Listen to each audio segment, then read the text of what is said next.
Aire.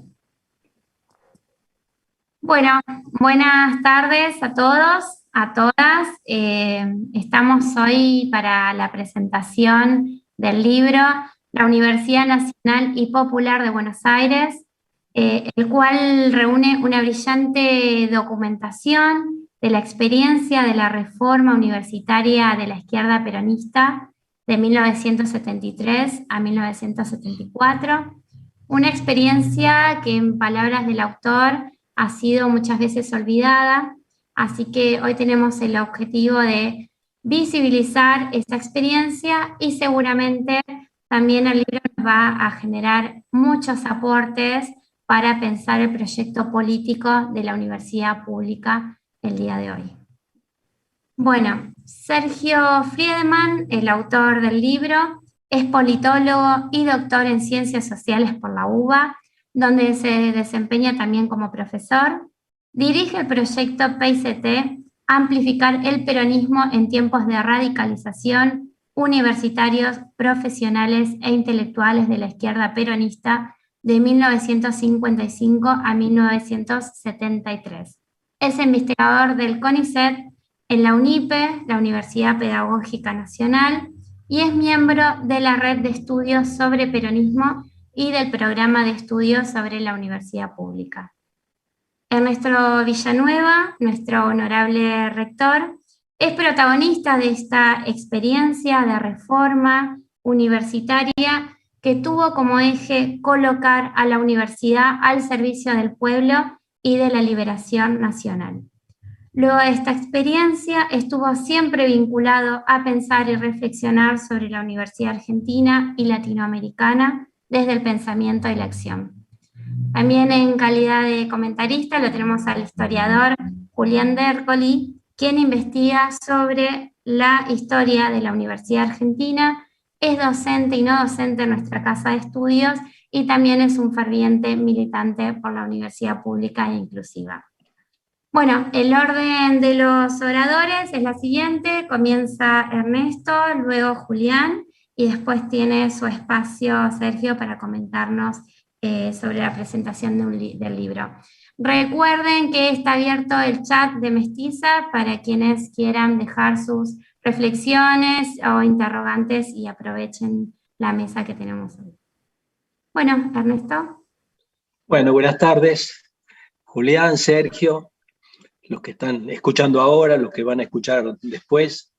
La verdad que este es un texto que a mí me conmueve en lo personal, ¿no? Es un libro que en parte cruza mi experiencia de vida, entonces no soy lo suficientemente objetivo como para comentarlo, ¿no? El texto tiene la valentía de tratar de profundizar en algunas cuestiones que, como muy bien decía Cecilia, ha sido como ocultada, ¿no? Hay una suerte, como sostenía Jauretche respecto a la Argentina, no hay una falsificación de la historia, hay una historia oficial, y en esa historia oficial la verdad que una experiencia peronista como la del 73 y del 74 es muy difícil de incorporar. Entonces, bueno, lo más sencillo ha sido que esa época no existe, ¿no? El mejor ejemplo de eso también está en el libro sobre el estatuto actual de la Universidad de Buenos Aires. Omite la ley Tayana y remite a una ley anterior, esa es la verdad. Pero el texto a mí lo que me impactó, y lo voy comentando, yo diría que hay como dos mundos en ese texto, o dos grandes temáticas. En la primera, y a mí ese me aportó muchísimo, es que habitualmente cuando hablamos de la nacionalización o la peronización de los sectores medios en la Argentina, ¿de qué hablamos? Entonces hay largas disquisiciones. La influencia, por ejemplo, del Concilio Vaticano II y Medellín. Entonces, cómo los católicos, los jóvenes católicos que en una época eran reaccionarios, con ese giro que va dando la Iglesia a través de la Juventud Obrera Católica y además a un conjunto de estructuras, por ejemplo los curas villeros, etcétera, etcétera, va creando un giro político en esa juventud. También se habla de cómo el desasosiego que causó la fusiladora, el tema de las proscripciones, fue llevando, bueno, la derrota ideológica y política del frondicismo del 58, va llevando por sucesivos escalones, no se sabe si arriba o si abajo, mirar al peronismo de una manera distinta. También habitualmente se hace hincapié en el tema del marxismo latinoamericano, el Che Guevara, ¿no? Que rompe todo eso con lo que era el marxismo estalinista y con la Unión Soviética y con la dependencia total que había respecto, en la izquierda, de la dependencia total que había respecto del PC, que seguía las directivas de la Internacional Comunista, que ya estaba disuelta en el 45, pero que subterráneamente seguía existiendo. También en ese tercer capítulo se hace hincapié en el surgimiento de China como un modelo distinto, la ruptura del maoísmo con la Unión Soviética. Ahora, este libro, ¿qué nos dice? Nos dice una cosa, no niega todo aquello, sino que nos cuenta que además que hubo actores políticos, y sobre todo un actor, que se llamaba Juan Domingo Perón, que decía, miren, nosotros estuvimos muy mal con las clases medias, hemos tenido ahí un déficit enorme. Incluso a modo de propaganda les cuento que hay en Cinear una serie que se llama Palomas y Bombas, y ahí es una novela, ¿no? Ahí Perón, cuando está siendo bombardeado el 16 de junio de 55, comenta esto. Dice, justamente los sectores que más beneficiamos, las clases medias, son los que están en contra nuestro. Algo hemos hecho mal. Y Sergio hace un rastreo enorme de cómo desde el 55, del 56, 57, en adelante, Perón y varios dirigentes peronistas dicen, tenemos que tener una política distinta hacia las clases medias. Esto es, habitualmente, y yo lo pensaba en esos términos, siempre hemos creído que esa nacionalización de las capas medias fue producto de un conjunto de factores externos, ¿no? O el marxismo, los cambios en el catolicismo, o la decepción con las vertientes neoperonistas o con el frondicismo, y le adjudicábamos poca actividad, poca iniciativa a este lado de la grieta, al propio peronismo, que veía de manera autocrítica cómo se había comportado hasta el 55. Me parece, por lo menos en lo personal, para mí ese es un aporte interesantísimo. No son solo factores externos, estructurales, ajenos, sino que además que hay una política al respecto, política general hacia las clases medias y en particular hacia el estudiantado, que tiende a ser el sector como más ruidoso, el más movilizador de esas capas medias, ¿no?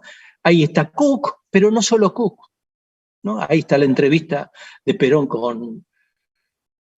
con García, y varios dirigentes políticos que ven ese tema con preocupación. Acá yo puedo hilvanar conocimientos parciales que tengo de otros actores. Por ejemplo, de Manuel Urriza. Manuel Urriza era un joven abogado argentino que va a hacer un posgrado en sociología política a Madrid, y a raíz de eso tiene la oportunidad de conocer a Perón. Y todos los domingos, durante prácticamente 8 meses, lo visitaba Perón, 1 hora y media, mientras Isabelita y López Rega iban a misa. Y Manuel Urriza, que tiene un libro al respecto, también comenta de esta preocupación de Perón por las clases medias. Yo nunca, la verdad que nunca lo había pensado en términos de un actor, si se me permite la palabra, un actor activo de este tema, ¿no? Una segunda cuestión que ahí sí, yo la tenía bastante más clara, pero que Sergio la plantea en términos muy, muy correctos, es eso de hijos de los hijos. Nuestra generación transformó a nuestros padres. No lo dice Sergio, pero el ejemplo más impresionante y terrible es el de las madres de Plaza de Mayo y el de las abuelas, ¿no? Cuando uno la escucha a Estela Carlotto, ella nos cuenta eso, exactamente eso.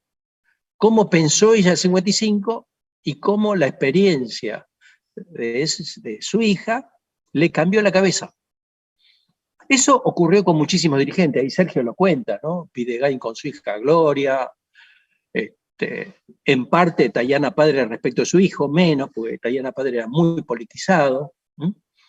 El mismo caso de Obregón Cano. No se lo menciona a Martínez Vaca, pero que también es una experiencia análoga a esa. Pero tantas y tantas personas. Se lo menciona a Armando Cabo. Ustedes saben, no sé si recuerdan, en el libro ¿Quién mató a Rosendo García? Rodolfo Walsh cuenta quiénes son los malos de la película, ¿no? Los buenos son Blajac y Salazar, que venían del trotskismo. Y los malos, uno de ellos es Armando Cabo, que, entre paréntesis, había sido secretario de la UOM durante la época del gobierno peronista y había sido desplazado por el tema de la compra de las pistolas Ballester Molina, ¿no? La creación de milicias que estaba planteando Evita. Bueno, yo he tenido oportunidad pero lo he visto, lo he escuchado, cómo él estaba a las órdenes de su hijo, que dirigía la revista El Descamisado, Montonero, y que lo mataron en la cárcel de La Plata, Dardo Cabo. Yo tengo la triste honor de ser el último compañero que lo vio con vida, ¿no? Pero, o sea, no solo los dirigentes políticos, este era un dirigente sindical, que por supuesto venía con un anticomunismo feroz, con todo lo que se había impregnado en 45 a 55, ¿no? Esto es, el tema de hijos, me parece que es una cuestión sobre el cual no se ha reflexionado tanto, y yo no sé si hay otra generación que ha hecho lo mismo en la historia argentina, no sé. Puede ser que a principios de la independencia también haya ocurrido algo parecido, ¿no? Pero no solo fue un momento de ruptura generacional muy fuerte, la verdad sea dicha que toda mi generación no esperaba nada de nuestros padres, sino de una influencia real, una especie de repolitización que también ocurrió hace poquito con la muerte de Néstor Kirchner, ¿no? Con los jóvenes, ¿no? Ese es un tema interesantísimo, que no tiene nada que ver con la universidad, sino que son análisis generales. Perón como actor político influyente, hijos de hijos es el segundo tema. Y después se hace parte a lo que es la experiencia de la universidad, de la UBA, de la Universidad Nacional y Popular de Buenos Aires, que ese fue un invento que hizo Puiggrós, ¿no? Primero yo creo que realmente en un discurso en ciencias exactas en la ciudad universitaria, y después ya quedó como permanente, ¿no? Puiggrós era muy sensible frente a esas cuestiones de lenguaje fuertes, ¿no? Esa es la verdad.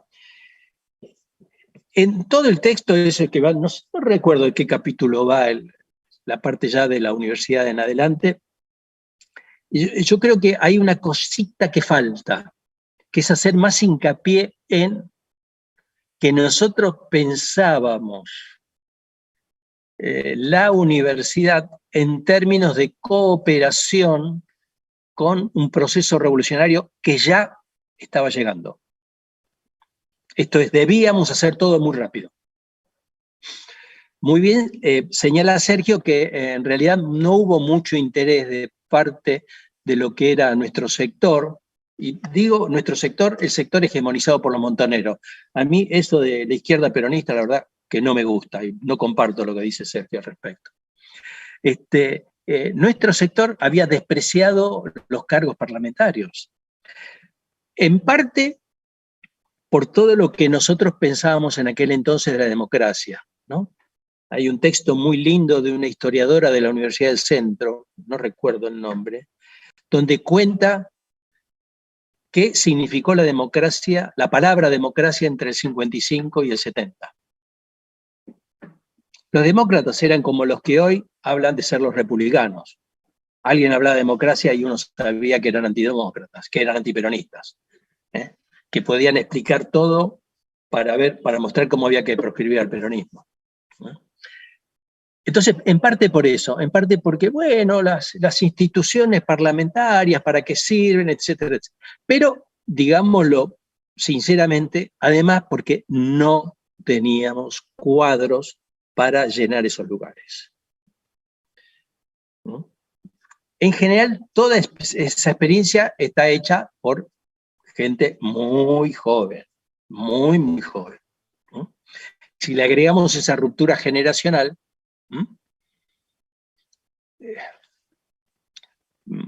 por ejemplo, para mí, que soy medio como estudioso de todas estas cosas, ¿no? Rearte era una figura importante, pero los adláteres de Cook, por ejemplo, César Marcos, yo me di cuenta después qué importancia había tenido. Y César Marcos es el suegro de Mario Kestelboim. Esto es, esa ruptura, para nosotros la resistencia peronista era eso, un nombre, un mito, pero poco conocíamos de los personajes reales de esa resistencia. Menos de toda la etapa peronista. Si hubiéramos hecho una encuesta entre los que nos dedicábamos al mundo universitario acerca de cuándo se había implantado la gratuidad de la universidad, ahí perdíamos mucho. ¿Se entiende? Había no solo una ruptura generacional, sino poco conocimiento del pasado. Esa es la verdad. El pasado para nosotros se nos venía resignificado en el sentido de, si bueno, con el peronismo éramos felices y esto fue un desastre. ¿No? En mi generación, yo tengo ahora 76, todo eso, yo creo que pesó muchísimo el bombardeo del 16 de junio del 55. En los chicos que tenían 6 años, 7 años, 12 años, eso yo creo que pesó muchísimo. O sea, un momento traumático para la infancia, muy traumático. Entonces, una cosa que quizá habría que haber hecho más hincapié de parte del libro de Sergio era mostrar eso que nosotros estábamos montados en un auto que creíamos que iba a toda velocidad y que por lo tanto en el mundo universitario debíamos hacer otro tanto. Entonces participamos poco en el mundo parlamentario por esos dos aspectos. Un cierto desprecio a las instituciones burguesas, como le llamamos, y además cierta incapacidad de tener gente, ¿no? Otra anécdota.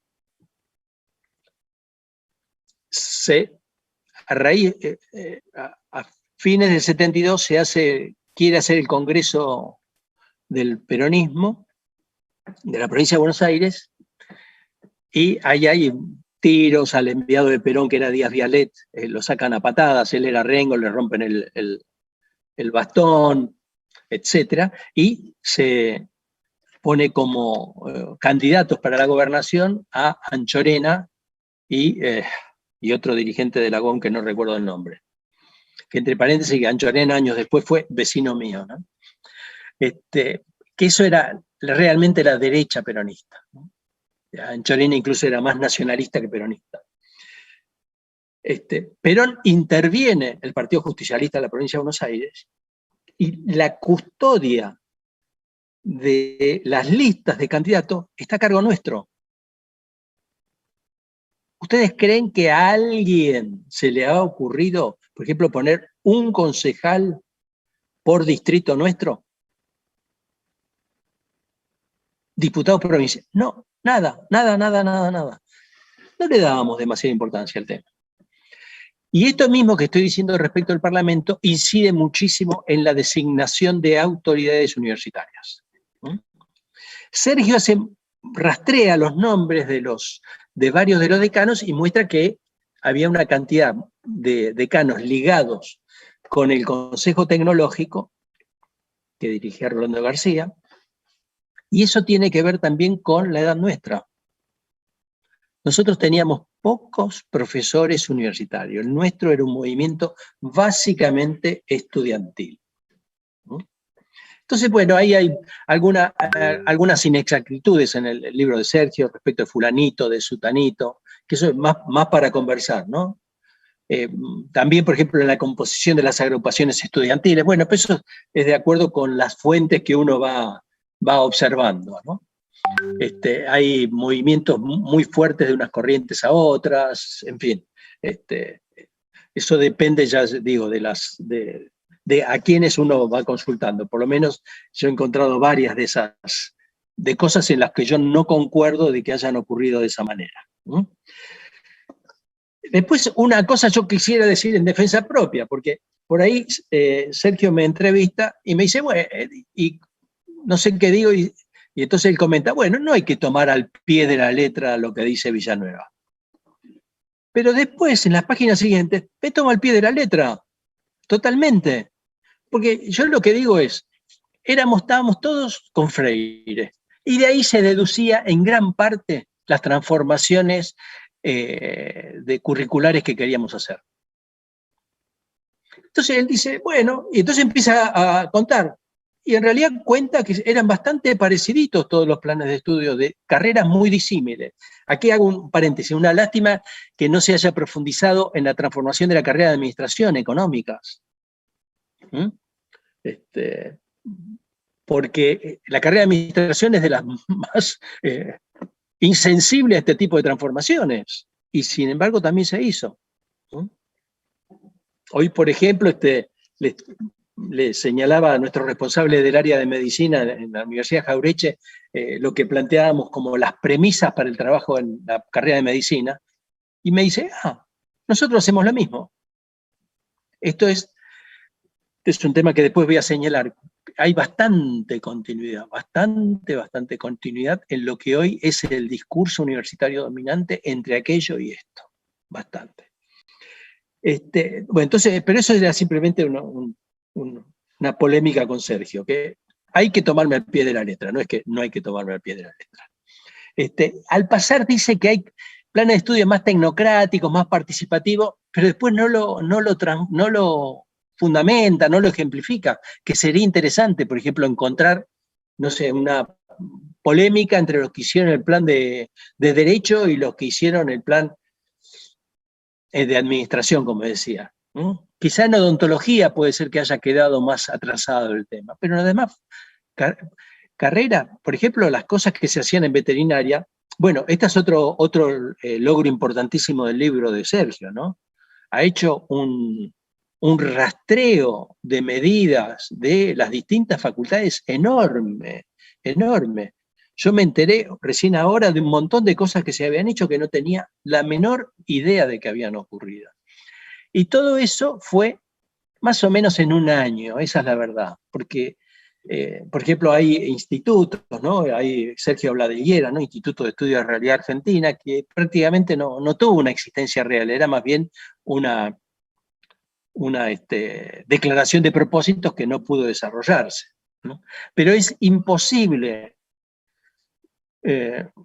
describir esas transformaciones políticas pedagógicas si no lo unimos a los objetivos políticos más generales que nos planteamos como montoneros. Y acá quiero hacer otro señalamiento. Los montoneros como tal, no tenían grandes señalamientos. La política universitaria la desarrollamos de manera bastante homogénea en toda la Argentina, a cargo de los compañeros que estaban comprometidos con los montoneros y pero que conocían de política universitaria. En ese sentido yo le doy valor a lo que se hizo en las cátedras nacionales o en los talleres nacionales y populares de arquitectura y en otras experiencias. En el sentido que fueron como pergeñando una concepción, que después es, bueno, se aplica de distintas maneras de acuerdo con las disciplinas y a veces de acuerdo también con la fuerza que se tenía. Pero en general era bastante hegemónica nuestra fuerza. A ver, ¿qué me olvido? Bueno, ya lo dije, me gustaría para futuros estudios este análisis más detallado de los planes de estudio y también una discusión mayor sobre concepciones de universidad. Esto yo lo vi mucho antes del 63, porque había una agrupación con la cual yo tenía una relación familiar, mi compañera era una de las jefas de la agrupación, en donde hubo una... Ustedes saben que en el Mayo francés hay un texto penoso de Althusser pronunciándose en contra del Mayo francés, porque él sostiene, con esa visión estructuralista un poquito esquemática, ¿no? Que fue todavía, en América Latina fue todavía peor, con esta chilena, ¿cómo se llamaba? Bien. Que siendo la universidad una estructura estatal, es imposible desde adentro hacer modificaciones. Y esa visión althuseriana era la visión tradicional del peronismo universitario. La universidad es una mierda. Logremos algunos cuadros esclarecidos, ¿no? Eso en lo que ha trabajado Julián de Ercoli sobre la revista 4161 se ve, ¿no? Consigamos algunos cuadros esclarecidos y los sacamos de la universidad para militar donde corresponde, con el pueblo. Y frente a eso había otra concepción que se expresa mucho en las discusiones del Mayo francés, que es no, es cierto que la universidad es una estructura estatal, pero la lucha por la hegemonía no es una cuestión de blanco o negro. Adentro del Estado también hay una discusión sobre la hegemonía. Y por lo tanto, podemos pensar políticas, sobre todo el estudiantado, que no tiene una inserción laboral, podemos pensar políticas para lograr políticas de masas en el estudiantado. Me hubiera gustado que el libro desarrollara un poquito más esos aspectos, por lo menos yo tengo ese vicio teoricista, ¿no? Entonces, esas discusiones estaban presentes y todavía están presentes hoy. ¿Qué concepción se tiene? Hace muy bien, Sergio, el tema de la relación entre nación y universidad, ¿no? En contra de la autonomía, a favor del planeamiento, eso también se puede desarrollar más. Pero este otro tema de cuáles son los fundamentos teóricos de las agrupaciones estudiantiles peronistas es un tema todavía que está con puntos suspensivos. La verdad, bueno, me explayé demasiado, me parece. La verdad que los felicito a Sergio, estoy lejos, si pudiéramos le daría la mano y hasta un abrazo, y la verdad que en lo personal, insisto, yo no soy un analista objetivo de toda esa etapa, sino que sigo teniendo, a pesar del libro, una visión desde lo que yo viví. Entonces, muchísimas veces está un poquito como, bueno, es la diferencia entre los actores y los historiadores, ¿no? Así que, gracias, Sergio, por este libro.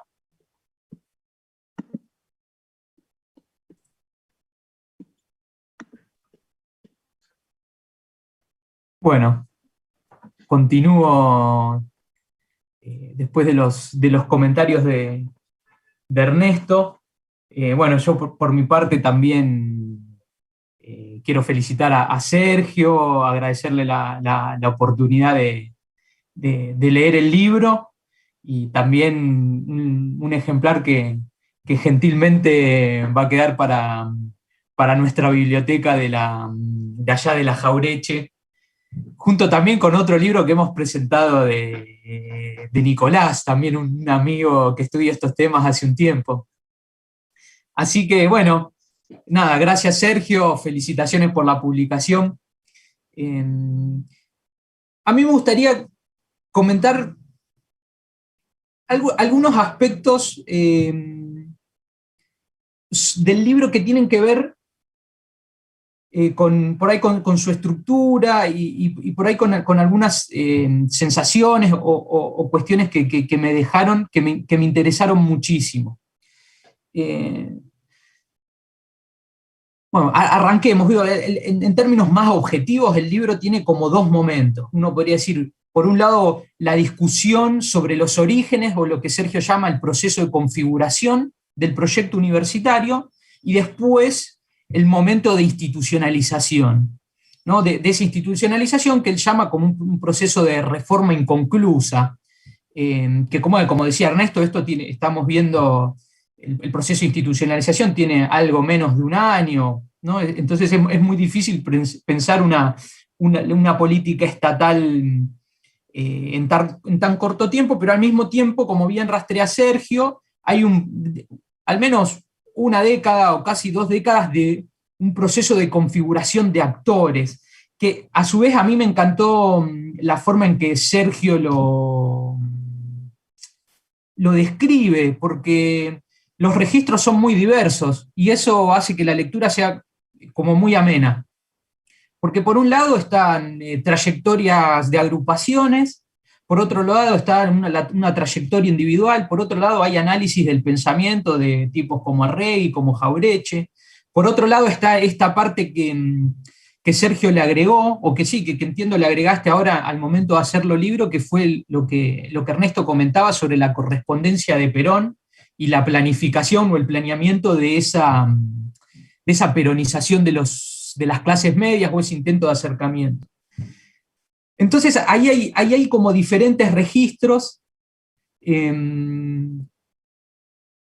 que bueno, que yo en su momento cuando leí la tesis estaban, pero también ahora que se enriquecieron mucho más y que se nota esa preocupación que Sergio plantea en la introducción, que es darle bolilla o importancia al pasaje de la tesis al libro. Porque hay un momento de escritura que uno parece estar leyendo el 45 de Félix Luna, me refiero a la parte que contás cosas del devotazo, donde hay datos desde la venta de choripanes, bueno, como toda una serie de datos que hacen que la lectura sea muy, muy amena y que se escape de una cuestión burocrática. Digo, los datos no están ahí puestos de una forma, no, bueno, como para justificarlo, sino que tienen sentido en un relato, y a mí eso me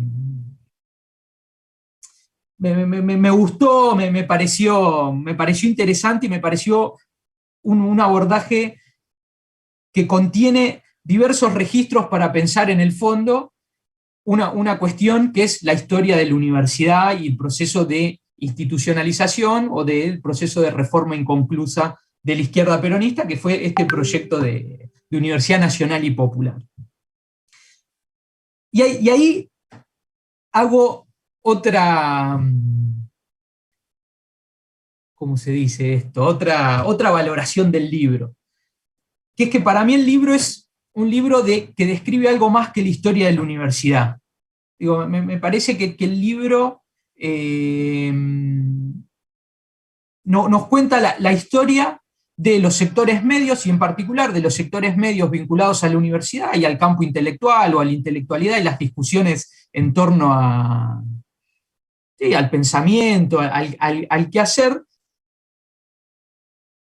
que los pone en relación con un proceso político global. Y a mí me gusta una frase de Sergio que está en el libro, que me ayuda a pensar el cierre de este proceso, del trágico cierre de esta reforma inconclusa. Sergio dice: si bien el escenario del proyecto era la universidad, el mismo fue derrotado en batallas que trascendían sus muros. Y eso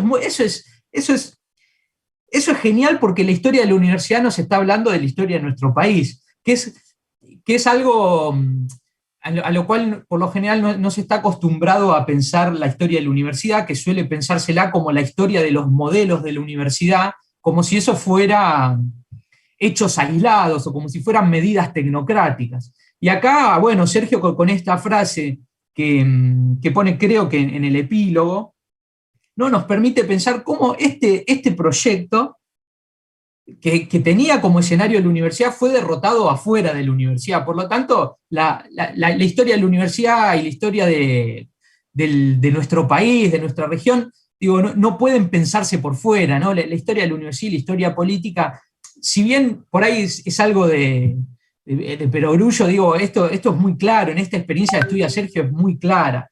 es muy clara que no se puede pensar la historia de la universidad por fuera de la historia política y que no se puede pensar la historia de la universidad por fuera de la historia de los conflictos y enfrentamientos en el campo de la política. Y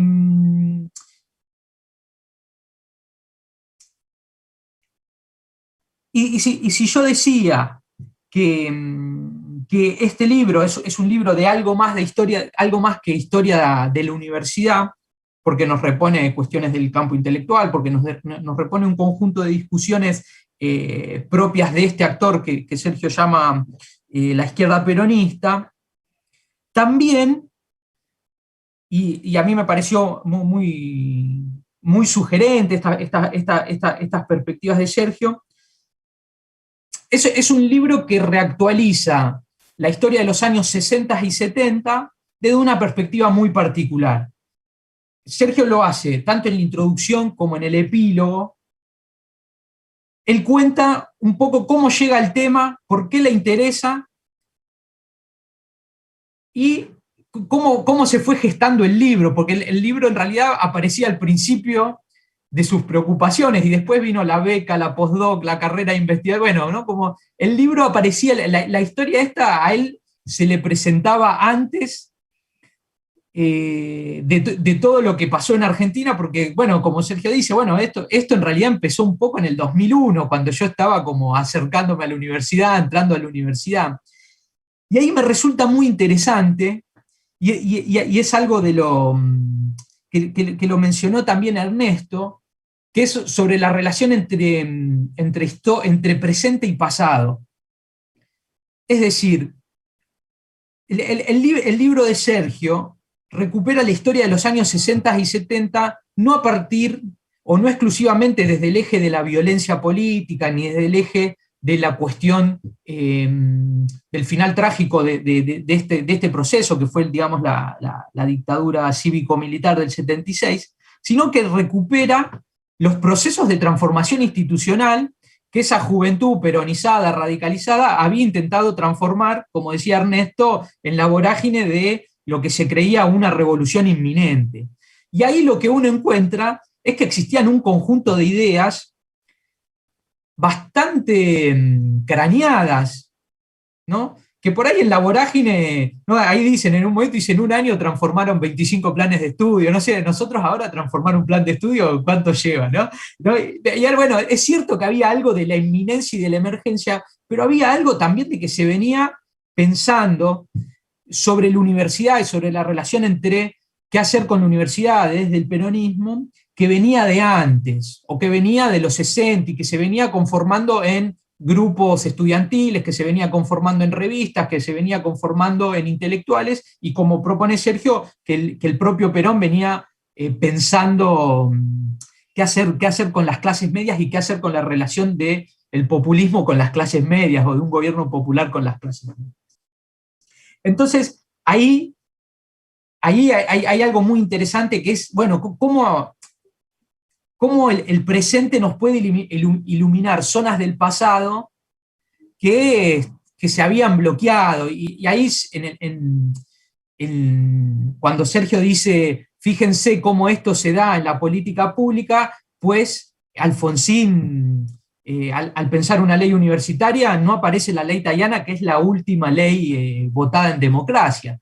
Y ahí es claro, es como la memoria, como la historia, como los recortes que se hacen, ¿no? Obnubilan también la política pública. Y acá Ernesto mencionó algo que yo comparto, que es que hay mucho de ese proceso del 73, digo, de la Universidad Nacional y Popular de Buenos Aires, así como de la ley Tayana y del resto de experiencias de similares características en las universidades, que se vieron reflejadas en la política de creación de las universidades del kirchnerismo, ¿no?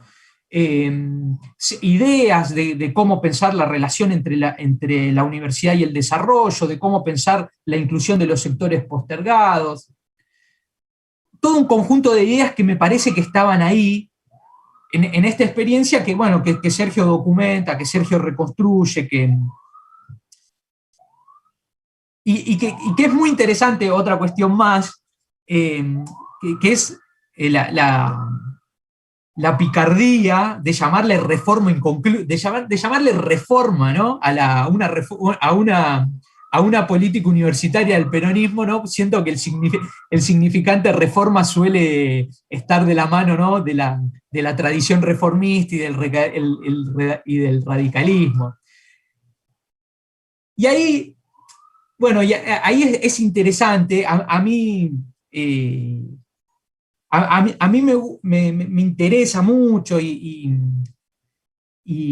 por ahí es para conversarlo. Bueno, calculo también Sergio se extenderá sobre esto, que sobre la relación por ahí entre la reforma y el peronismo, y hay un momento que Sergio sitúa como clave de la configuración de este proceso institucional, que es lo que él llama la peronización de los sectores medios o la peronización de los universitarios. Y acá a mí hay una cuestión. Bueno, Ernesto decía, bueno, nosotros sabíamos poco de lo que había hecho el peronismo en la universidad. Por otro lado, uno encuentra que hay documentos de agrupaciones, que hay documentos de revistas como Envido, donde aparecen cuestiones de las transformaciones universitarias que impulsó el peronismo. Con esto no digo que no haya que tomarte en serio, que que no se confunda. Pero lo que digo es, cuando pensamos la peronización de los universitarios, digo, ¿hasta qué punto no también tendríamos que rastrear que esa peronización no solo fue producto de un cambio de la situación mundial, de la situación, la revolución cubana, bueno, el auge del marxismo latinoamericano, etcétera, sino también de que hubo algo que se transformó en la universidad durante el primer peronismo, que puede haber sido la gratuidad, y que hay algo más también, que es que el capitalismo de la segunda de la posguerra habilitó la entrada y habilitó la necesidad de la formación profesional. Por lo tanto, esos universitarios que se peronizan ya no eran los universitarios del 40, ¿no? Por ahí antiperonistas o más elitistas, sino que por ahí haya habido ahí un proceso distinto en algo que tuvo que ver el peronismo, ¿no? con una serie de políticas universitarias, en términos de democratización, en términos de apertura, y algunas transformaciones de corte estructural para pensar esta peronización, no solo desde el costado más intelectual o el de las historias de las ideas. Ahí hay otra cosa más que me gustaría señalar o poner en contexto, que Sergio dice, bueno, como que en este momento de la reforma del 73, el reformismo había dejado de ser un poco antiperonista, y a su vez el peronismo había dejado de ser bastante antirreformista. Y ahí yo me pregunto si es tan cierto que el peronismo fue tan antirreformista, pensando en el peronismo clásico, digamos. No dudo que existieron actores profundamente antiperonistas, no sé si podríamos pensar las leyes universitarias del primer peronismo, la gratuidad, reñido con el espíritu de la reforma, y al mismo tiempo, algunos actores pienso en el caso de Guardo, uno de los redactores de una de las leyes del peronismo, la 13.031, que venía del radicalismo y que tenía un pasado reformista. Entonces, me parece que está bueno pensar al peronismo también, y Jauretche también hace una crítica o un balance sobre la reforma, en algún punto planteando aspectos positivos, ¿no? Planteando un balance crítico. Entonces, ahí algo que a mí me sugiere o me interesa es esta cuestión, ¿no? Bueno, ¿hasta qué punto no podemos pensar al legado de la reforma, al peronismo, un poco más en diálogo y no tanto en tensión? Y también hasta qué punto, ¿no? Los reformistas que pensaron la modernización universitaria de los años 50 y de los años 60, no recuperaron un poco del legado del primer peronismo, que era plantear una universidad al servicio del desarrollo, digamos, ¿no? Y bueno, la cuestión de la investigación, etc. Entonces, el texto de Sergio, el libro, digamos, es muy interesante, muy enriquecedor y tiene todas las virtudes que a mi juicio mencioné, tanto de una cuestión de documentación, que nada, que es esto que mencionaba Ernesto, hay recuperación de documentos, realmente que eso habla de un trabajo de archivo espectacular, digamos, no, nada, una obra faraónica, digo, la que llevó adelante Sergio, digamos, de recuperar un montón de documentos y ponerlos en diálogo, cuestiones estilísticas vinculadas a un relato que es ameno.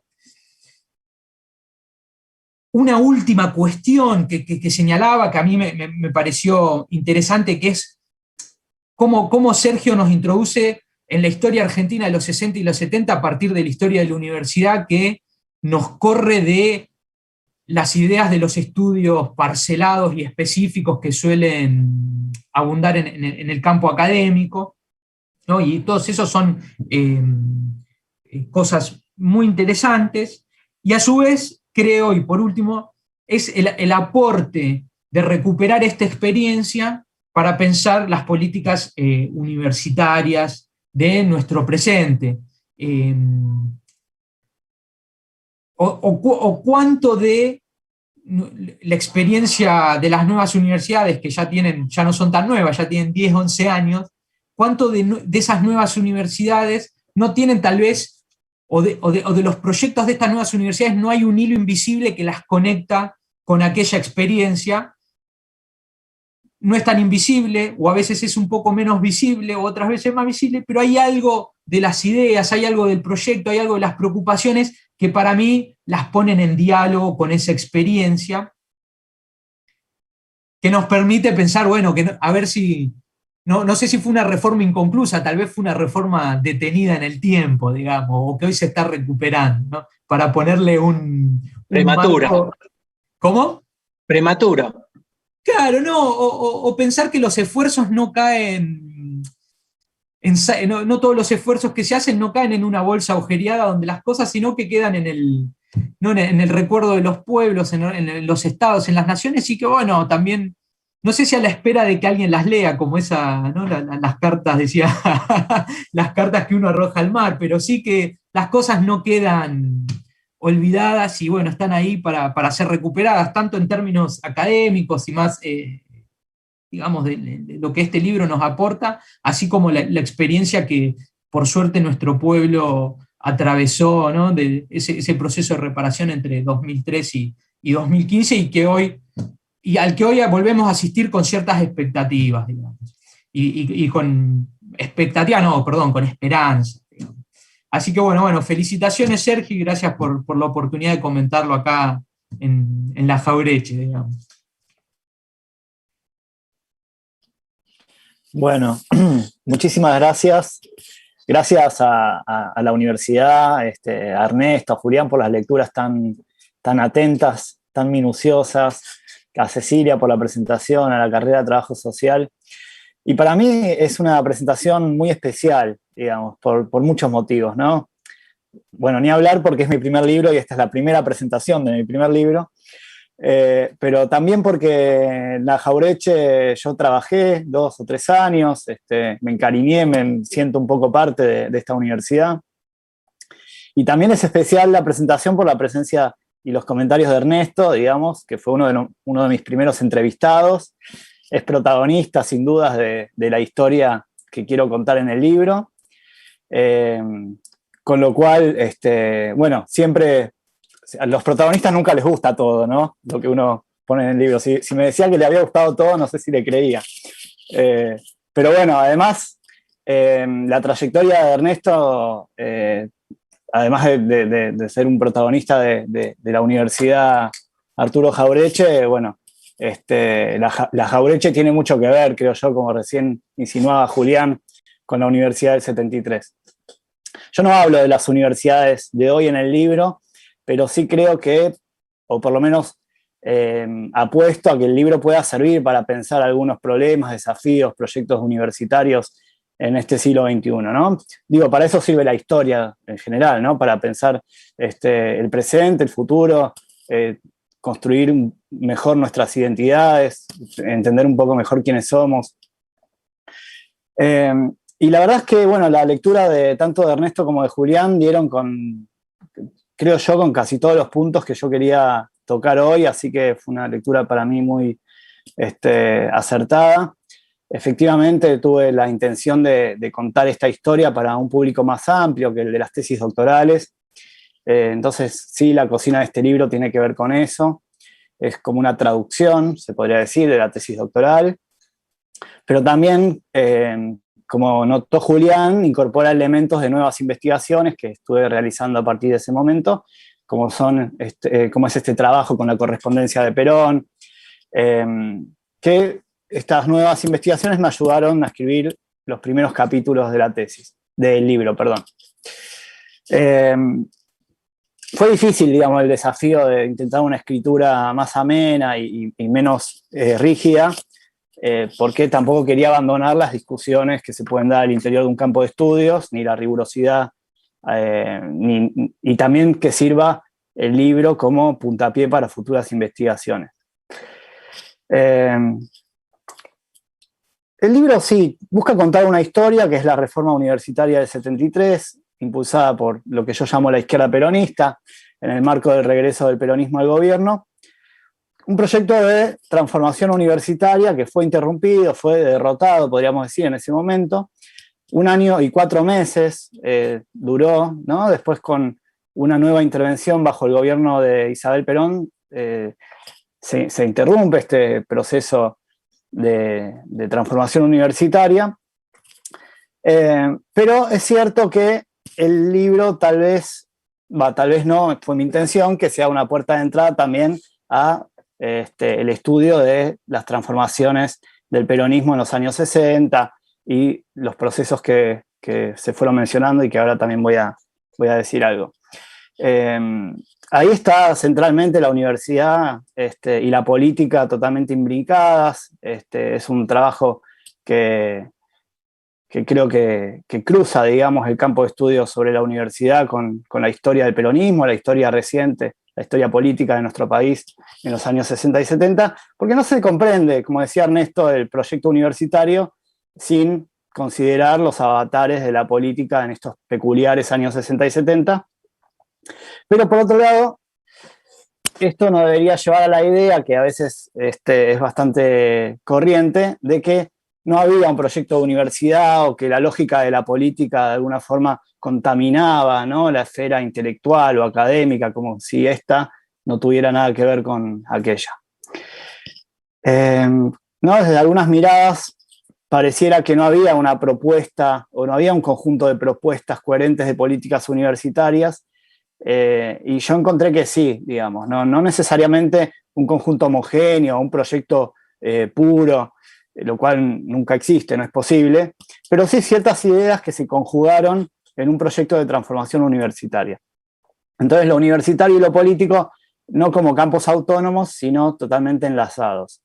Y tampoco el final de esta experiencia, ¿no?, en septiembre del 74 en adelante, se explica por fuera de las disputas políticas y sobre todo de las disputas al interior del peronismo.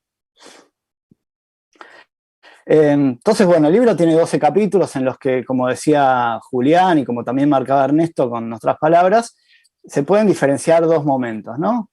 No lo organicé en 2 partes al libro porque en algunos capítulos voy y vengo, ¿no?, entre estos 2 momentos, pero se nota en la lectura que hay 2 momentos, ¿no? Por un lado, los años 60, al comienzo de los 70, en los que el peronismo está proscripto, ¿no? Años que a mí me parecía que no podían estar fuera del análisis, porque no se entiende el 73 sin el desarrollo y las transformaciones sucedidas durante la larga década del 60. Y un segundo momento que requería un análisis distinto, ¿no?, que es el institucional, a partir de 1973, con sus avances, retrocesos, resistencias, y finalmente el final, justamente, de esta experiencia con la llegada de la extrema derecha al gobierno de la universidad. Así que, bueno, yo tenía pensado organizar esta presentación alrededor de estos dos momentos, no para hacer un resumen del libro, sino introducir algunos elementos, y voy a tratar de ser breve para que podamos conversar también y podamos escuchar las preguntas que surjan en el chat.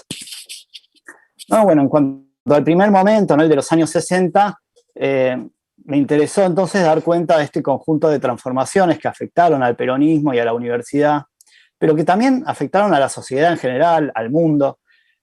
Son años de transformaciones ideológicas a escala global, ¿no?, como ya se dijo, de articulación novedosa de tradiciones como el marxismo, el catolicismo, ¿no?, que se transformaron también, rupturas generacionales, ¿no?, este auge de los movimientos de liberación nacional, del tercermundismo, la Revolución Cubana. A ver, todo eso no podía más que afectar a nuestro país, pero también al peronismo y a Perón. Son años en los que se desarrolla este sector de la izquierda peronista, que algunos llaman peronismo revolucionario. Bueno, ahí hay toda una discusión sobre las categorías. Pero este sector del peronismo, esta novedad, si se quiere, tenía que ver también con esa articulación de la identidad peronista con ciertos elementos de la tradición de izquierda o marxista. Esto se expresó tanto en experiencias guerrilleras como en grupos intelectuales, universitarios, ¿no? Bueno, el primer capítulo de hecho se titula La izquierda peronista, entonces ahí me ocupo no solamente del desarrollo de este conjunto de actores, más allá de cómo los nombremos, que son quienes van a protagonizar, creo yo, la reforma del 73, y también argumento un poco por qué lo llamo de ese modo. Digo que si bien Montoneros fue la organización más importante, si se quiere la organización hegemónica dentro de ese conjunto más amplio, que en la época se lo llamaba la tendencia,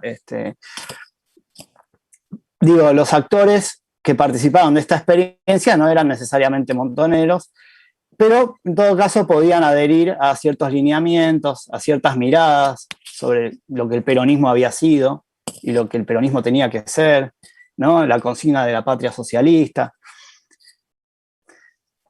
Pero también son años, bueno, los dos marcaron bastante esto de la peronización, que si bien aparecen en muchísimos trabajos sobre el tema, a mí me interesaba mostrar que además de pensar la peronización como un proceso que le sucedió a ciertos actores, se podían encontrar de parte de Perón y de otros dirigentes peronistas un proyecto político también de ampliar las bases del movimiento y tratar de acercar a los sectores medios que en el 55 habían sido mayormente opositores. Sin negar, ¿no?, otras miradas más desde abajo, ¿no?, sino sumarle también a eso la idea de proyecto político. Y también la idea de que la idea de peronización fue una categoría que usaron los propios actores, ¿no?, que los propios actores observaron una peronización, ¿no? Y esto está, por ejemplo, en los intelectuales, pero también están en las cartas que le escriben a Perón. ¿Por qué peronización? Y bueno, este cambio, ¿no?, del 55, ¿no?, donde el estudiantado de la UBA, sobre todo, era mayormente golpista, al 73, donde la JUP gana las elecciones en la gran mayoría de los centros de estudiantes. Bueno, ¿qué pasó en el medio? Entre esos intelectuales que articularon marxismo y peronismo, podríamos decir, de una manera novedosa, está Rodolfo Puiggrós, pero que también en ese sentido era un pionero, porque Puiggrós ya lo hace desde los años 40, ¿no?, desde los orígenes mismos del peronismo, y por eso es expulsado del Partido Comunista. Y Puiggrós va a ser un formador de la generación de jóvenes universitarios de los 60 y los 70, va a dirigir grupos de estudio en los que participó Ernesto Villanueva, por ejemplo, y en el 73 va a ser elegido rector de la UBA. Hay un capítulo específico dedicado a la trayectoria de Puiggrós en el libro, aunque aparece a lo largo de muchísimos capítulos. Y también me interesó dar cuenta de esto que también salió en los comentarios de lo que llamé las experiencias configuradoras en los años 60, ¿no?, ya metiéndome más en lo universitario, en lo profesional, en lo disciplinar, ¿no? Las más conocidas son las cátedras nacionales de la carrera de Sociología, que surgen en el año 67 y se mantienen hasta el 71 más o menos, luego de reiterados conflictos con las autoridades, los van marginando, pierden los concursos. Me vienen a la mente Horacio González, Alcira Argumedo, así que vaya también el homenaje. Ernesto también participó como un joven graduado de la carrera de Sociología. No sé si ya arrancó como estudiante, creo que directamente como graduado. Una experiencia que para mí hay que diferenciarla de la del 73, ¿no? Aunque en algunas narrativas aparecen confundidos los dos momentos. Porque entre el 67 y el 71 es una experiencia disruptiva, contestataria, si se quiere con gran repercusión, pero pequeña, ¿no? Un puñado de cátedras, con conflictos con las autoridades, ¿no? Se quedan afuera de la institución. Y en el 73 no, ya no son una tradición emergente, ¿no? Los ex miembros de las cátedras nacionales vuelven a la universidad y ocupan lugares centrales en la Facultad de Filosofía y Letras y también en el Instituto del Tercer Mundo, Manuel Ugarte, que va a crear Puiggrós. ¿Por qué experiencias configuradoras? Porque, sin saberlo, obviamente, configuran un proyecto de universidad que es el que se va a institucionalizar en el 73. ¿No? Si vamos de atrás para adelante, funcionaría de esa manera. El 73, ciertos sectores del peronismo llegan a ocupar lugares relevantes para la definición de políticas universitarias y una universidad que viene funcionando con los estatutos de la dictadura, con docentes también puestos en su mayoría por la dictadura, entonces se interviene. Ahora, ¿cómo se traducen esas ideas generales en ingeniería, en medicina, en arquitectura? ¿A quién ponemos de decano en cada facultad? ¿No? ¿Qué equipos van a llevar adelante las transformaciones en derecho, en medicina? Entonces ahí es donde cobran relevancia lo que habían hecho determinados grupos y actores en los años previos, ¿no? Está bien, en humanidades las cátedras nacionales, pero en derecho una red de abogados que además de dedicarse a la defensa de presos políticos, venían postulando un perfil de abogado diferente al que se sostenía, por ejemplo, desde el Colegio de Abogados o desde la propia facultad. Entonces, si uno va a mirar los años 60, encuentra en cada disciplina, en cada profesión, grupos, redes, algunas más organizadas, otras más difusas, que venían proponiendo cuestiones particulares, sectoriales para sus profesiones, sus disciplinas, que de alguna forma iban como configurando un diagnóstico crítico de la universidad, y que son son esas experiencias previas las que se van a buscar en el 73, creo yo, para no solamente designar autoridades, sino también llevar adelante las transformaciones en las distintas facultades. Bueno, las cátedras nacionales, los abogados, capaz son experiencias más estudiadas, ¿no? Me parece que restaría también investigar con mayor profundidad qué pasaba con los arquitectos, con los médicos, con otras profesiones. Bueno, me detengo acá en cuanto a este primer momento, pero sintetizo diciendo esto, ¿no? Me parece que la Universidad del 73 inevitablemente nos remite o es una puerta de entrada para analizar también una etapa particular, ¿no? De la historia del peronismo, sus transformaciones, ¿no? En el marco de un contexto global de radicalización política. Fenómenos como la peronización, pero también el rol de los intelectuales, el rol de Perón desde el exilio, ¿no? Intentando conducir a un movimiento cada vez más heterogéneo. En cuanto al segundo momento,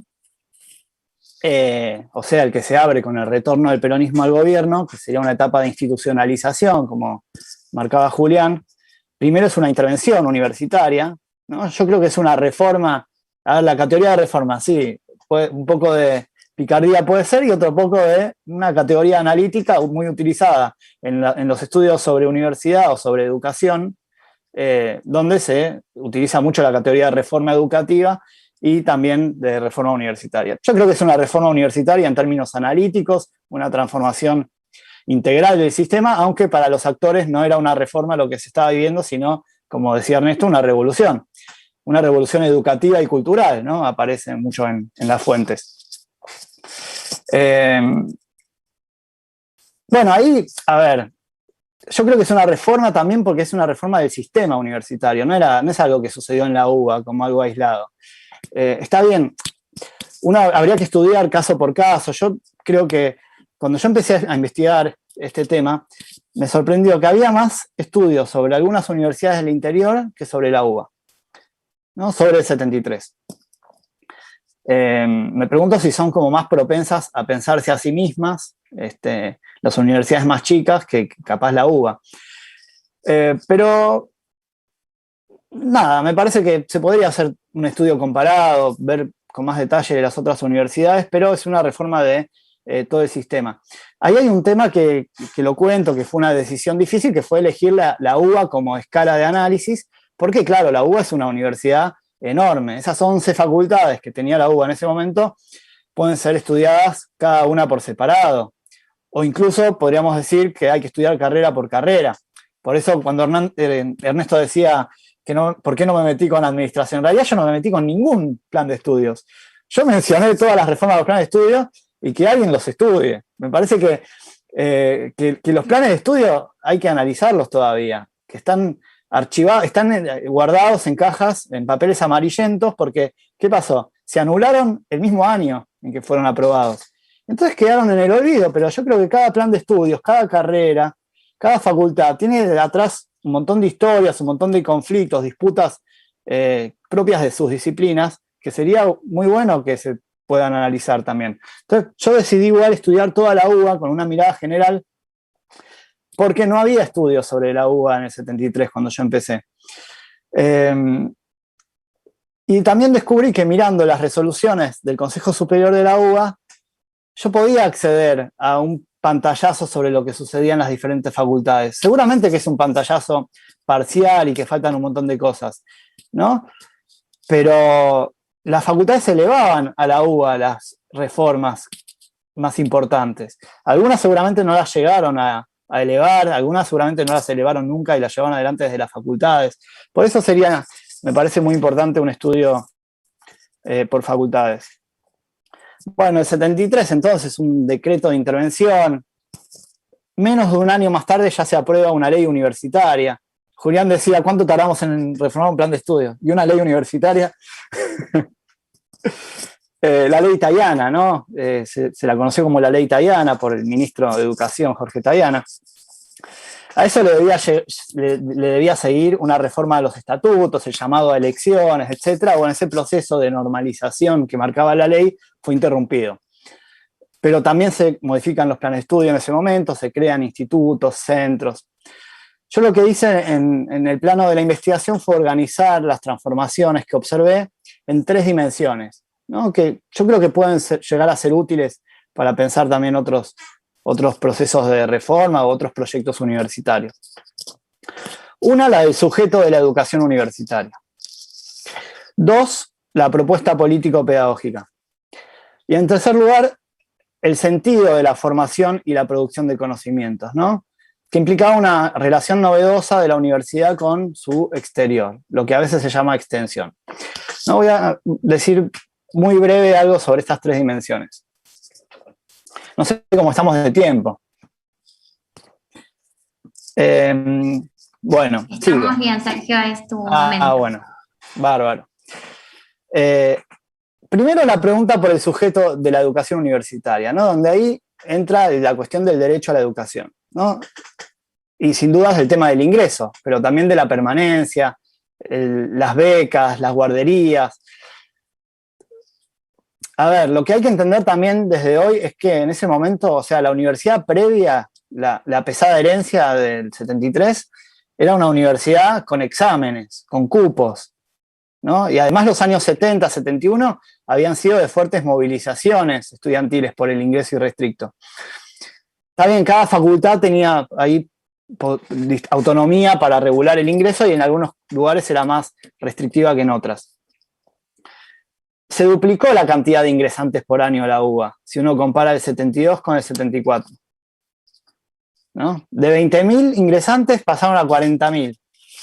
Con lo cual, esto también trajo algunas dificultades, ¿no? Obviamente, edilicias, materiales, hubo que dar clases en los pasillos, en estacionamientos. Pero bueno, se abrieron las inscripciones a todo el mundo y se empezó a debatir también el tema del ingreso, qué hacer, si hacer un curso no limitativo, que requiera una asistencia del 75%. La UBA, en un proyecto que no se llegó a implementar, propuso un ciclo de iniciación en la vida universitaria, no sé si les suena conocido, en la UNAG. Un caso interesante fue el de los colegios de la UBA, ¿no? Por única vez, en el 74, el ingreso al Nacional de Buenos Aires fue por sorteo, ¿no? Un colegio de tradición elitista, con una demanda muy alta, ¿no? Que hasta el día de hoy tiene un examen. También. El Pellegrini también. Que tiene un examen de ingreso muy exigente, ¿no? Ya sabemos que mucha gente queda afuera, bueno, sorteo. Que incluso, bueno, yo algunos elementos que voy trayendo me podría explayar un montón sobre cada uno, pero bueno, esto generó bastante conflicto, incluso el rector del Nacional de Buenos Aires no quería el sorteo y finalmente ganó la posición de los estudiantes, ¿no? De la UES en este caso. La segunda dimensión es la propuesta político-pedagógica, ¿no? En un momento en el que la pedagogía de Paulo Freire estaba totalmente en boga en los movimientos de liberación nacional, latinoamericanos, y Freire de hecho es invitado a la Argentina para lanzar el programa de alfabetización, CREAR, que eso bueno, ya es otra historia, ¿no? Que ha sido estudiada también en parte. Pero también en la universidad, ¿no? Estaban presentes algunas de las ideas de Freire, esta idea de romper un poco con las jerarquías, darle un rol más activo al estudiante, esta crítica a las clases magistrales, que no era nueva en realidad, pero cobraba relevancia, ¿no? Si articulado con esta idea más política de Freire, de la pedagogía del oprimido. Esto llevó a toda una serie de propuestas y de ideas que obviamente en la mayoría de los casos requieren años de maduración, ¿no? Una transformación pedagógica, con lo cual es muy difícil también atender a este tipo de propuestas desde el punto de vista de su implementación. Pero sí se empezaron a cuestionar esta separación a veces de práctico y teórico, por ejemplo en filosofía y letras, y una cuestión que sí se modificó, que fue los métodos de evaluación, ¿no? En muchos casos.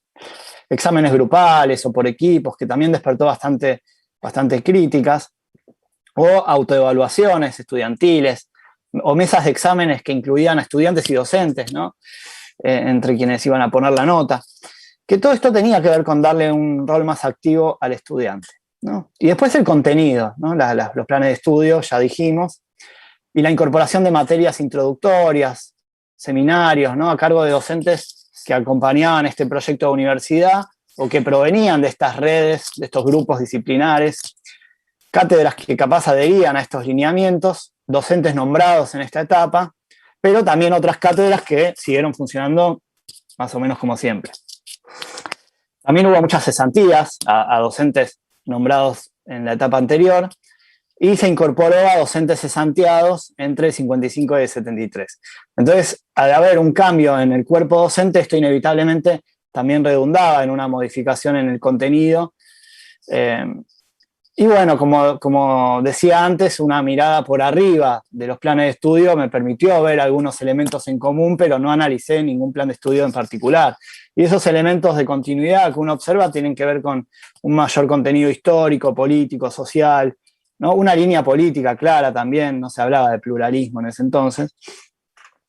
También materias con mayor énfasis en el sector público, ¿no? En desmedro del sector privado. Pero bueno, esto es una mirada por arriba sobre los nombres de las materias, falta un análisis más riguroso. Y la tercera dimensión, que yo llamé el sentido de la formación y la producción de conocimiento, donde se juegan preguntas centrales, creo yo, de todo proyecto universitario, que es la pregunta de ¿para qué formar profesionales? ¿Para qué producir conocimiento? Y que en el 73 dio lugar, antes se habló de modelos de universidad, creo Julián, ¿no? Habría que preguntarnos porque los modelos de universidad son el resultado de reformas, no los modelos para reformas posteriores. Todos los modelos de universidad de los que se habla, el alemán, el napoleónico, el ruso, son fruto de reformas, no modelos que sirven después para reformas posteriores. Después sí algunos tratan de copiar algún modelo y entonces se van generando modelos híbridos. Bueno, hay modelos centrados en la producción de conocimiento, hay modelos centrados en la transmisión, o sea, en la formación profesional. Bueno, capaz que la Universidad del 73, de haber continuado su rumbo, hubiera inaugurado un modelo de universidad centrado en lo que normalmente se llama extensión de ese conocimiento, que es una palabra que igual sabemos que tiene algunas connotaciones. En el momento se planteó como una universidad fuertemente vinculada a la realidad nacional, le pongo comillas porque es una categoría muy de la época, la realidad nacional. Una universidad al servicio de, había una mirada instrumental de la universidad. La universidad, como marcaba Ernesto, yo quise mostrarlo esto en el libro. Sin dudas la universidad, por parte de estos reformadores, tenía que ubicarse dentro de un proceso político más amplio, ¿no? Un proyecto revolucionario. Y también esto implicaba que la universidad estaba al servicio de otra cosa, no era un fin en sí misma. Estaba al servicio del pueblo, estaba al servicio de la liberación nacional, tenía fines, era una herramienta de transformación. Entonces, por ejemplo, había que romper con convenios con fundaciones extranjeras porque de alguna forma limitaban qué había que investigar y qué no. Se prohibió el ejercicio de la docencia para docentes que fueran directivos de empresas multinacionales. Y luego, bueno, cada facultad llevó adelante experiencias territoriales bastante novedosas. También desde el rectorado se crearon institutos como el del Tercer Mundo. El Instituto de Estudios de la Realidad Argentina, que como marcaba Ernesto no llegó a funcionar, pero sí funcionó bastante el Instituto de Medicina del Trabajo. Se formó el Centro de Estudios del Trabajo, que era una idea también que surgía desde esta experiencia de medicina y que incorporó a otras facultades. Se planteaba, también está en la ley italiana, la idea de superar la distinción entre trabajo manual y trabajo intelectual, ¿no? Que los estudiantes realicen trabajo productivo, ¿no? En aquellas áreas del conocimiento en que esto fuera pertinente. Bueno, ya para ir cerrando, ¿no? Estas transformaciones que no se dieron de manera armoniosa, sin resistencias, sino que todo el proceso estuvo atravesado por las disputas políticas, por disputas al interior del peronismo. De hecho, a Puiggrós lo desplazan en octubre del 73. Ya eso es una avanzada contra la izquierda peronista después de la muerte de Rucci. Hay un conflicto por la sucesión de Puiggrós, ¿no? Donde se logra mantener bueno, Ernesto Villanueva pasa a ser el rector, ¿no? Secretario general a cargo y después rector nombrado. Son 4 los rectores, ¿no? que se suceden durante este año y 4 meses. Esto habla un poco de lo dificultoso, de lo conflictivo que fue llevar adelante este proyecto de universidad, pero de todos modos yo creo que hay una continuidad que hay que marcar hasta septiembre del 74, ¿no? Donde ya directamente se interviene la universidad, como cuenta Ernesto, pero también me contaron otros, ni siquiera vuelven a buscar sus papeles, ya está actuando la AAA, hay amenazas, atentados incluso a varios decanos. Entonces, bueno, cuando Isabel nombra a Ivanišević ministro de Educación en reemplazo de Tajana, ahí hay algo que me parece interesante, que no suele ser recuperado, ahí estoy tratando está en el libro igual, que son esos 34 días, ¿no? de disputa abierta de las autoridades de la UBA contra el Ministerio de Educación. Bueno, todo este nuevo momento que se abre con la intervención del 74 está contada en el último capítulo del libro. Termino acá, me gustaría dialogar, escuchar comentarios, preguntas. Bueno, solo una cuestión que me gustaría para terminar, que se están cumpliendo 200 años de la historia de la Universidad de Buenos Aires. Entonces, me parece que una pregunta sería, ¿por qué investigar? ¿Por qué contar esta experiencia tan corta, derrotada? ¿Por qué volver a la Universidad del 73? ¿No? Y justamente me parece que, como decía Ernesto, que es una experiencia que ha sido olvidada, que es pasada de largo, ¿no? En muchos relatos históricos, o que ha quedado invisibilizada en tanto propuesta universitaria, ¿no? Bajo la sombra de otros fenómenos, como decía Julián, de la violencia política, la represión. Entonces a mí me interesaba reponer eso invisibilizado, los proyectos políticos, institucionales. Este ejemplo me parece que es muy claro, que lo retomaron también del regreso de la democracia, cuando en lugar de volver a la ley Tajana, a la que el radicalismo había contribuido a formar, y mucho, porque esa ley fue negociada con el radicalismo y fue aprobada por unanimidad en el Senado. Todo eso me parece que no se conoce tanto, ¿no? los 80. Sí sabemos, ¿no?, que hay algo que dimos en llamar teoría de los dos demonios, o que desde el campo académico también se ha estudiado, ¿no?, como una estrategia democrática. Yo le digo borrón y cuenta nueva, ¿no? Hagamos de cuenta que no pasó nada, volvamos a la etapa previa del 66, y eso resulta en que el estatuto actual de la UBA es del año 58, ¿no?, modificado en el 62. Entonces me parece que estudiar en el Bicentenario de la UBA esta experiencia también permite ver algunos elementos que todavía hoy nos pueden servir para pensar la propia historia de la universidad, sus tensiones irresueltas, sus disputas, ¿no?, siempre vigentes. Volver la mirada sobre estos procesos del pasado sirve para mirar hacia adelante, pero también para entender el presente de nuestras universidades. Y me acuerdo en la defensa de la tesis que estaba Eduardo Rinesi entre los jurados, y que dijo lo mismo que planteó Julián, ¿no? ¿Hasta qué punto fue derrotada esta experiencia, ¿no? Claro que fue derrotada en su momento, pero lo que hizo Rinesi fue apropiarse de la categoría de experiencias configuradoras que yo había planteado y decir, bueno, la Universidad del 73 configura, ¿no?, anticipa muchas cuestiones que hoy están presentes en muchas universidades, ¿no?, como en esta. Así que bueno, gracias y seguimos charlando. Muchas gracias, Sergio, por compartir tan generosamente el fruto de tu trabajo en esta brillante documentación. No tenemos interrogantes o preguntas en el chat, pero sí tenemos muchísimas felicitaciones por tu trabajo. Está toda la comunidad de trabajo social siguiendo tu exposición y tu presentación. Dicen desde Chubut que ya cuentan con un ejemplar del libro. Bueno, varias reflexiones en relación a la presentación, ¿no? Tenemos acá una compañera que dice, lejos de hablar de hechos pasados, deja el desafío a actuales y a futuros docentes de una universidad más cercana, más íntima a la sociedad en la que una forma parte.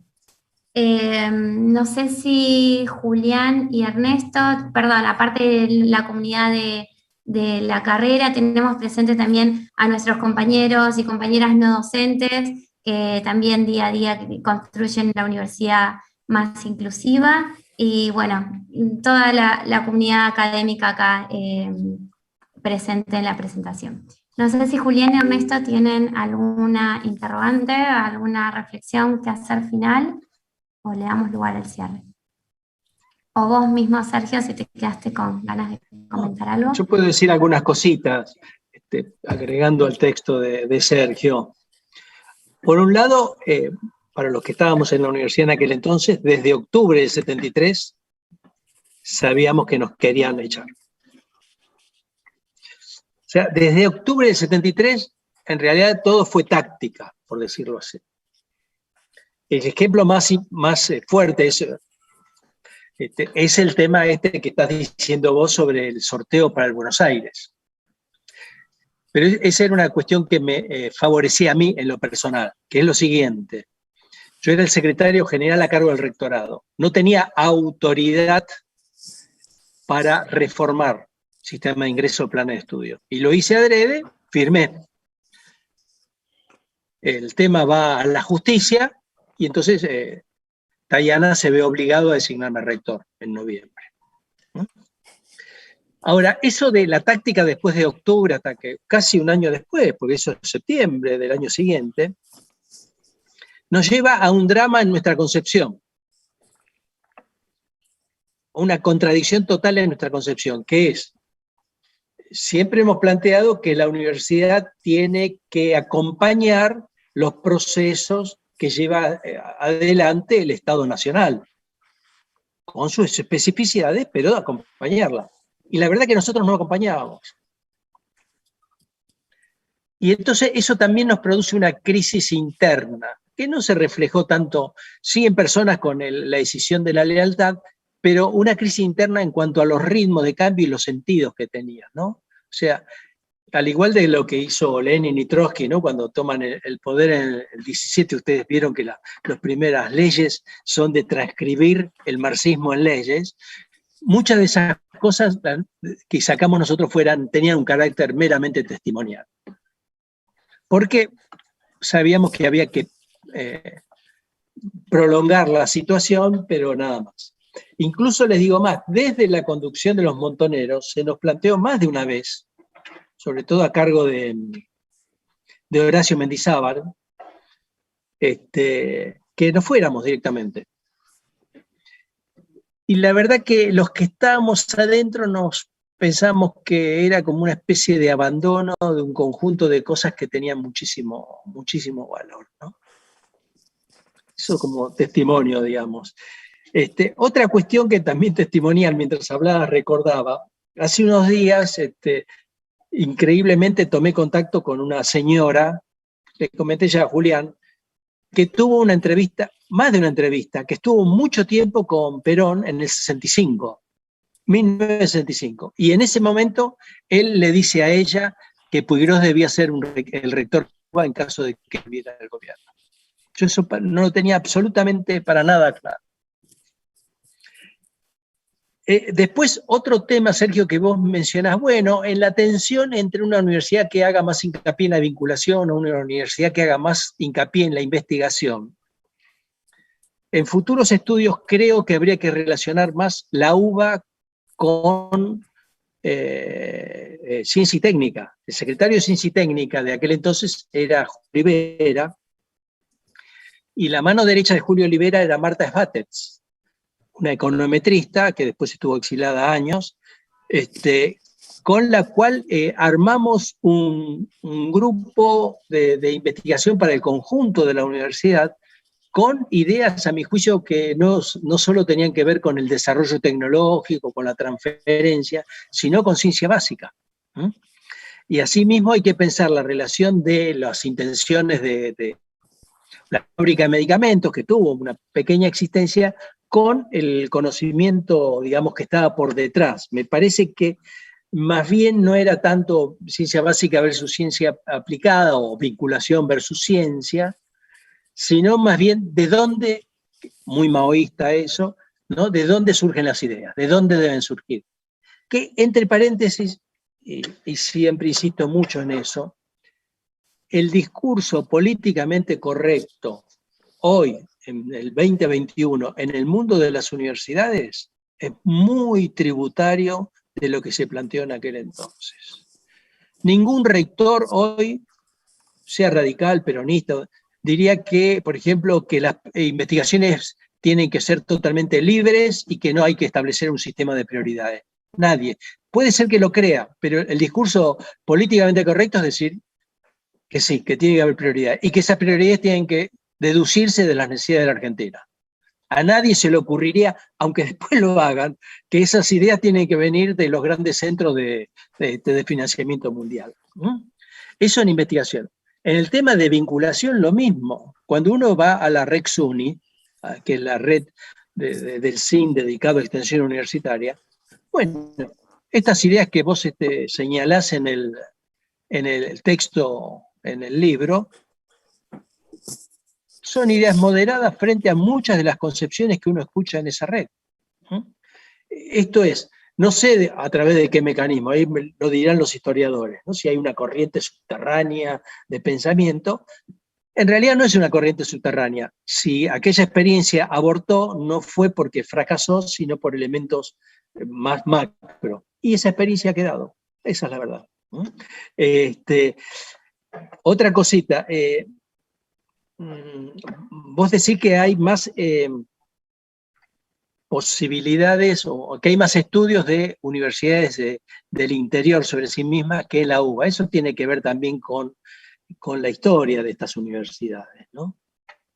Pensemos que ha habido un rector, Mauricio López, ¿no? Que todos lo recordamos en el CIN, se lo recuerda todos los años, que era el rector de la Universidad de San Luis, que lo secuestraron y lo mataron desde su despacho, ¿no? Y hubo otro, Holber Martínez Borelli, que escapó también ahí no lo mataron de casualidad, porque no se dieron cuenta que era él. Él estaba con el gobernador de Salta, a Ragone lo secuestran y a él no, porque creían que era un señor poco importante. Pero también estaba... Te quiero decir, el tema de los rectores y decanos, ¿no? Estaban imbuidos en general exactamente de la misma concepción, Incluso la posición sectaria que tuvimos nosotros en contra de Agoglia, en determinado momento vos lo señalás muy bien, era simplemente una cuestión táctica de decir, bueno, nosotros decidimos sacar lo que queremos. Ya ni siquiera ningún sistema de alianza estamos aceptando. Bueno, y habría un montón de otras cositas, en la medida en que vos vas hablando me voy acordando de más cuestiones. Bueno, la verdad de mi parte, de nuevo te digo, gracias por volver a visibilizar este tema que creo que tiene mucha importancia en la historia de la Universidad Argentina. Y Sergio, acompaño las palabras de agradecimiento por visibilizar esta experiencia, ¿no? Bueno, a modo de cierre y también por brindarnos tantos aportes para poder pensar las universidades que queremos, ¿no? Más inclusivas, más soberanas, siempre al servicio del pueblo. Y por supuesto con el desafío que traspasen, ¿no? Esas barreras, que estos proyectos políticos traspasen esas barreras institucionales. Así que muchísimas gracias, Sergio, por compartir tu experiencia. No, muchas gracias a ustedes por la invitación. Adiós. Adiós.